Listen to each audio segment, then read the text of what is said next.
Dear students, this is the assignment discussion of chapter 7 for class 4. यह assignment discussion chapter 7 का है, class 4 के लिए है. आपका first question है, who knew hosts of the drowned lived at the bottom of the river? Answer होगा, the fishermen knew hosts of the drowned lived at the bottom of the river. Question number 2, who wished to find someone to take his place?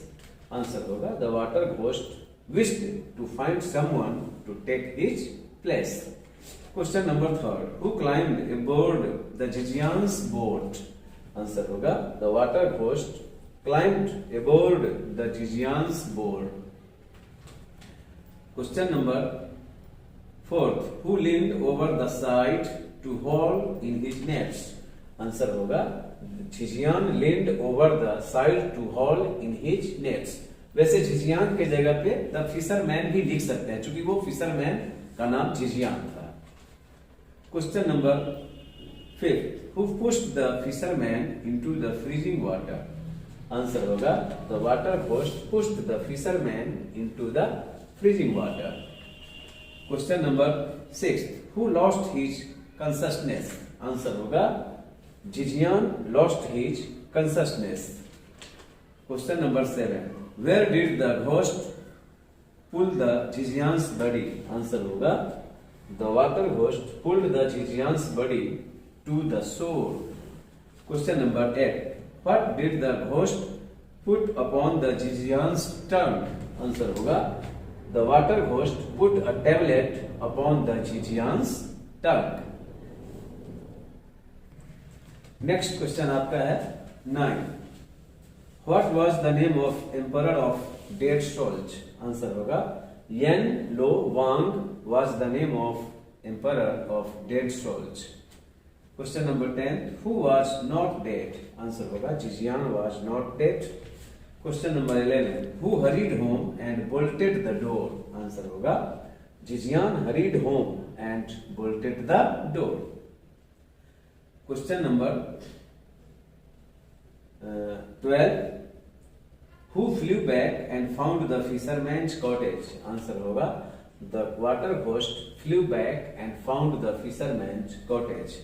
Question number 13, who began to weep? Answer होगा, the water ghost began to weep.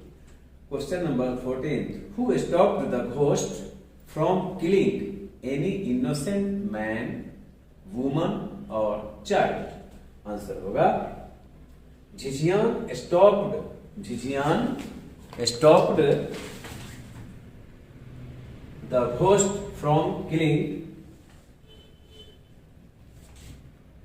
Any innocent man, woman और child. Question number 15, who was appointed to a post at the temple? Answer होगा, the water ghost was appointed to a post at the temple. आपका next question 16, who left an invitation for Gigian? Answer होगा, the water ghost left an invitation for Gigian. Question number 17, why did the ghost invite Gigian? Answer होगा, the ghost invited Gigian to attend the ceremony. Question number 18, who lay down to sleep? Answer होगा, the fisherman और Gigian lay down to sleep. The fisherman लिख दे या Gigian लिख दे, एक ही बात है. Fisherman का नाम Gigian था. Question number 19, what did Gigian see in his dream? Answer होगा, Gigian saw the water ghost hand him a bag of gold coins in his dream. Question number 20, what did the Gigian find after waking up? Answer होगा, Gigian found a bag of gold coins beside him.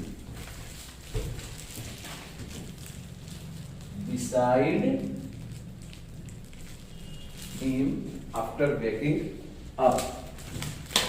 Question number 21, who missed his friend forever afterwards? Answer होगा, Gigian missed his friend. His friend मैंने उसका दोस्त water ghost था forever afterwards. इस तरह आपका ये असाइनमेंट डिस्कशन अब कंप्लीट हुआ। अब इसके बाद एक्सरसाइज डिस्कशन शुरू होगा।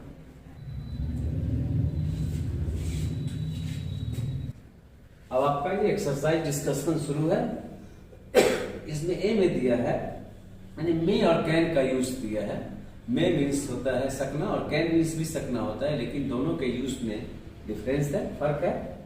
मे का जो यूज होता है वो परमिशन के लिए होता है या सर्टेनिटी के लिए, जब आप किसी से अनुमति मांगते हैं या फिर संभावना होती है तो वहां पे मे का प्रयोग किया जाता है। और कैन से कैपेबिलिटी या एबिलिटी यानी सामर्थ्य, शक्ति या सामर्थ्य का भाव व्यक्त होता है। तो इस तरह मैं इसमें दिया हूं बी में, जैसे asking to go to washroom, यानी वॉशरूम जाने के लिए जब आप किसी से परमिशन लेते हैं तो क्या कहेंगे, तो हम मे का प्रयोग करेंगे, मे आई गो टू वॉशरूम। फिर उसके बाद asking to help carry a heavy box, यहां पे हम कैन का प्रयोग करेंगे, can I help you to carry this heavy box. फिर उसके बाद third asking to enter the room, तो यहां भी परमिशन है, अनुमति है, यहां भी हम मे का यूज करेंगे। और फोर्थ में asking to lift the bag, यहाँ पर शक्ति या सामर्थ्य का बोध होता है, एबिलिटी का बोध होता है, इसलिए यहां पर हम कैन का प्रयोग करेंगे, can I help you to lift the box. फिर D to sink in water, इसका ड्राउन होगा, pull up, haul, soft with noise, weep यानी शोर के साथ सिसकना, तो वो रोना हुआ। समवन हु इज ब्लेमलेस यानी इनोसेंट, और रिचुअल परफॉर्मेंस ये हो जाएगा सेरेमनी। फिर आपका जो ये क्रॉस वर्ड है इसमें दिया है, जैसे आपका ड्रोन है तो ड्रोन देखिए यहां पर DROWN ड्रोन हो गया। फिर उसके बाद हॉल है, हॉल आपका हो जाएगा यहां पे देख लीजिए HAUL हॉल। उसके बाद फिर आपका विप, विप देख लीजिए WEEP विप। फिर उसके बाद आपका इनोसेंट है INNOCENT। उसके बाद फिर आपका सेरेमनी है, सेरेमनी का देख लीजिए आपका यहां से आ गया CEREMONY सेरेमनी। देखिए आपका ये ई है, ई में है use the dictionary to find the difference in the meaning of this words. आप लोग इसको फिर देख लेंगे, वैसे मैं लिख दिया हूं। ये ड्राउन और सिंक दोनों का मतलब डूबना होता है, एक सजीव के लिए और एक निर्जीव के लिए। उसी तरह लीन और टिल दोनों का मतलब झुकना होता है।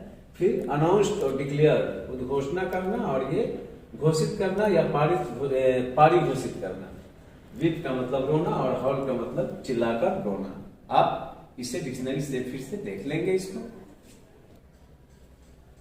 अब आपका एफ है, एफ में है underline the adjectives in this sentences, इन वाक्यों में जो विशेषण है उसको अंडरलाइन करना है।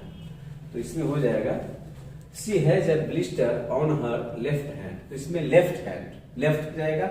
वैसे इसमें हर भी है तो हर जो है वो पॉजिटिव एडजेक्टिव हो जाता है, इसलिए उसको छोड़ दिया है। और लेफ्ट जो है आपका वो हो गया adjective. Second we need to be sure that we have the right direction, जिसमें राइट हो गया एडजेक्टिव।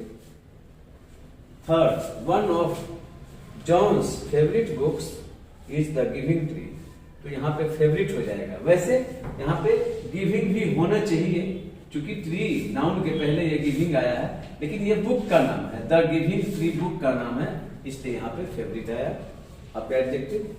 फोर्थ में I was finally able to afford a new hat, तो न्यू हो गया adjective. Fifth Ampa said she had a bad headache, तो bad हो गया। Six the grass was damp after the light rain, तो light हो गया वहां पे। यहाँ पे लाइट का मतलब हल्का से है, प्रकाश से नहीं है, हल्का से है। लाइट रैन मतलब थोड़ी वर्षा। सेवन आफ्टर सेवन का our dark house looks like a cave, तो यहाँ पे डार्क हाउस हो गया। वैसे आवर भी पॉजेसिव एडजेक्टिव है। अब आपका एच हो गया, tick the correct option, correct answer. तो वन में है the fisherman new ghost of the drowned lived at the bottom of the, इसका सही ऑप्शन सी हो जाएगा, सी में है द रिवर। फिर आपका सेकेंड में the water ghost put the ghost tablet upon Zhizhian's, D में हो जाएगा tongue. Third Yen Lo Wang knew that the fisherman was not dead because, फिर का सी हो जाएगा he had the book of the living and the dying. Fourth में है Jijian agreed to return the tablet if the water ghost, इसका B हो जाएगा, made his nets full. अब इस तरह आपका एच तक कंप्लीट हुआ और इसका क्वेश्चन आंसर बचा हुआ है, जिसको हम आपको बाद में पार्ट सेकेंड में भेजेंगे वीडियो के माध्यम से। थैंक यू, धन्यवाद। आप इसको बार बार पढ़े, समझे और